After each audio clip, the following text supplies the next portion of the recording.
Let me tell you about the dumbest way I have ever ruined a perfect romantic moment. This happened in Krakow. It was late.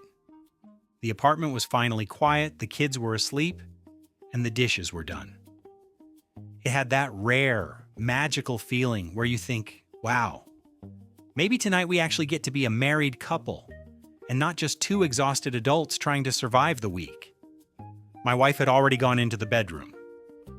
There was a very obvious tone in the air. You know the tone. The kind where both of you understand where the evening is going. Then my phone buzzed. It was a text from her. Just one line.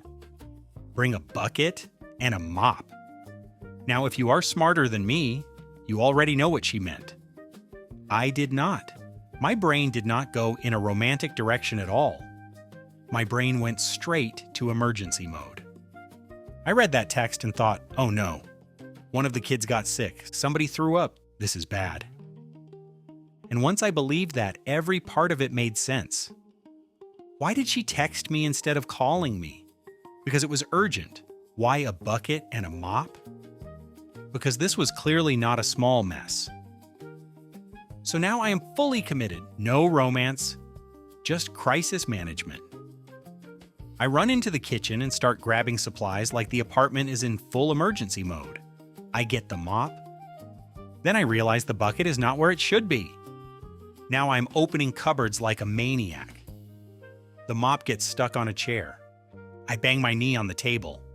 I finally find the bucket, and then I decide I should probably bring towels too. So now I am charging through my apartment, carrying towels under one arm, a bucket in one hand, and dragging a mop behind me like I work for the city. And the whole time in my head, I think I am doing great. I think I am being a responsible husband. Meanwhile, upstairs, my wife is waiting for me for a completely different reason. So I get to the bedroom door, slightly out of breath, holding all this cleaning equipment, mentally preparing myself for whatever disgusting scene I'm about to walk into. I open the door, and there she is, in bed, looking at me, looking at the bucket, looking at the mop, looking back at me, and I say the sentence that destroyed the entire night. I say, "Where is it?" She says, "Where is what?" And I say, "The mess." Now she looks genuinely confused. So I lift the mop a little and say, "You texted me to bring a bucket and a mop. What happened? Did one of the kids throw up?" And then there is this horrible silence. The kind of silence where your soul starts leaving your body before your brain even catches up. Then my wife covers her face and starts laughing. Not cute laughing, not flirty laughing. Real, full body, cannot breathe laughing. And through the laughter she says, "I was flirting with you." That was the exact moment everything clicked. Because she was not asking me to clean anything. She was flirting. And apparently, it was a lyric she assumed I would recognize immediately. I did not understand it immediately. I understood it while holding a mop. And just like that, romance died and janitorial services began. I stood there clutching the bucket like an idiot, replaying the last 10 minutes of my life and realizing I had never once stopped to ask the one question that could have saved me. What if she does not mean literal cleaning supplies? And the worst part is that I genuinely thought I was doing well.